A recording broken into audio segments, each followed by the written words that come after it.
In this video, you'll learn how to solve scientific notation problems with a graphing calculator. You can find a link to this calculator in the description. We're going to start with question 1. We're going to first type in 2 pi, and to get pi, we're going to hit the second shift, and then the pi is right here, and then it's square root. To get the square root, I'm going to hit the second shift right here. And then next, for the number above the fraction, I'm going to use parentheses just to make sure I don't have any issues with the order of operations. And then I'm going to type in 4.5. And to take this to the power of -2, I'm going to click on the second EE and -2. Make sure you click on this negative and not that negative, or else your answer is going to be messed up. All right, so here's the end parentheses, and it's all over. So divided by 2 second EE. And this EE basically just gives you times 10 to the power of, and for this one, it's to the power of 3, and then I'm going to hit enter. You'll see I have this really small number, and it's not in scientific notation. To get this in scientific notation, you just click on mode, and then you're going to hit the right arrow to get it to SCI to get into scientific notation, hit enter, and then hit clear.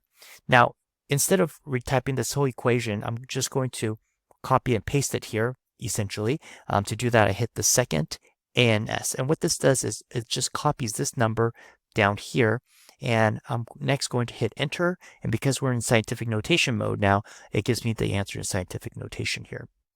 All right, in question 2, we have these two fractions that we're going to add, and then the answer, we need to take the reciprocal of, because we're looking for RP, which is on the bottom of the fraction. So I'm going to start with 1 divided by 4.5, and this is to the power of 2, so second EE2. Now, you can, of course, do all of this in one step, but I'm going to break it up into smaller steps, which is what I suggest for my students, so you don't have any problems with the order of operations. I'm going to hit enter. Okay, then I'm going to take this and add it to 1. Let me go back here for a second. I'm going to do the second ANS. I'm going to add it to 1 divided by 9.4 second EE to the power of 2. And then I'm going to hit enter. Now the answer we're looking for is RP. Notice RP is in the denominator, so I need to take the inverse of this. And there's a couple ways to do it. I'm going to go ahead and type in ANS here and click on this button which says to the -1. And then that will give me the inverse of the number. Click on that and I get 3 times 10 to the second power. All right, question 3.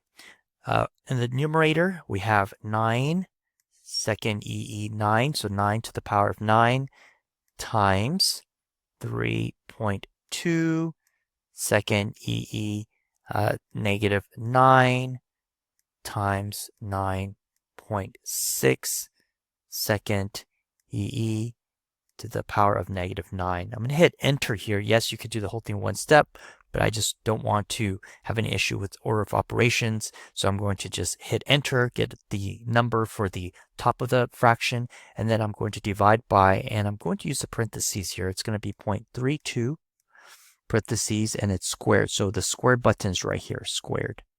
And that gives me 2.7 times 10 to the -6.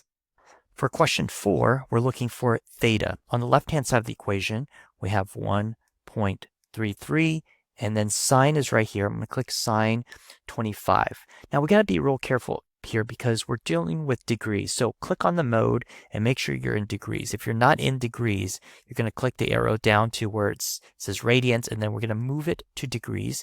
If you don't do this, your answer will be wrong. So we want to make sure we're in degree mode. Hit enter there, clear, and now you're in degree mode.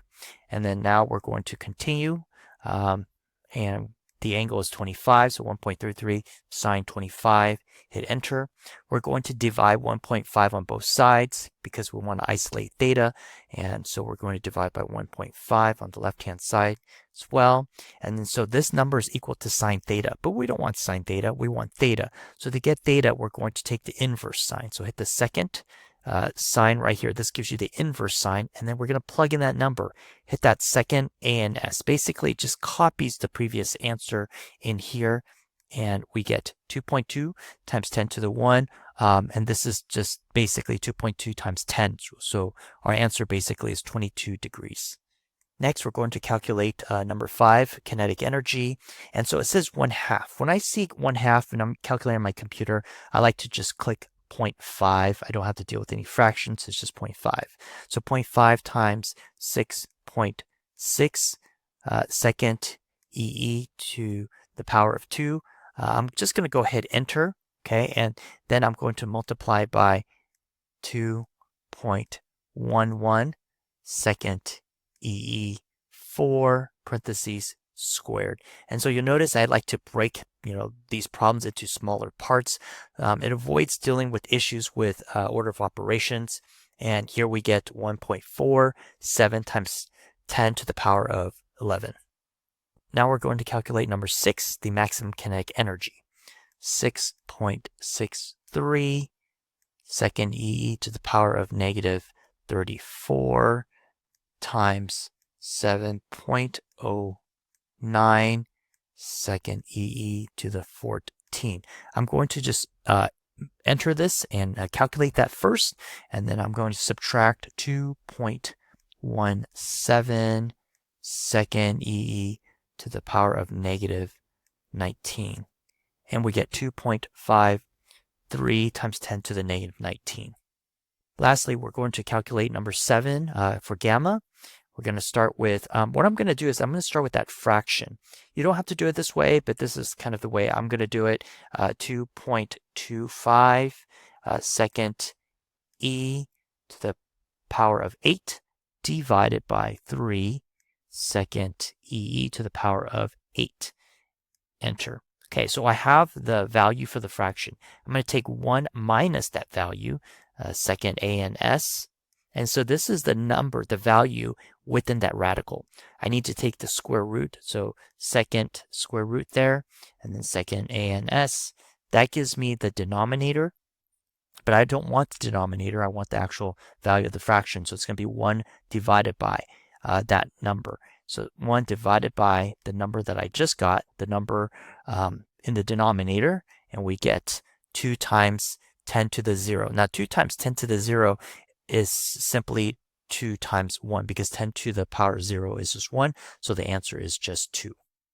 Now the focus of this video is to learn how to calculate these problems using a graphing calculator, but one thing I didn't really talk about was units. So I talked about units in my other videos, but just know that in physics, you never just want to write down a number. You want to make sure you include units, unless it's a number like a ratio that doesn't have units. Otherwise, you need to make sure you include units in your answers. If this helped you feel more confident with scientific notation, check out the next video where I cover the geometry you'll need before starting AP Physics 1.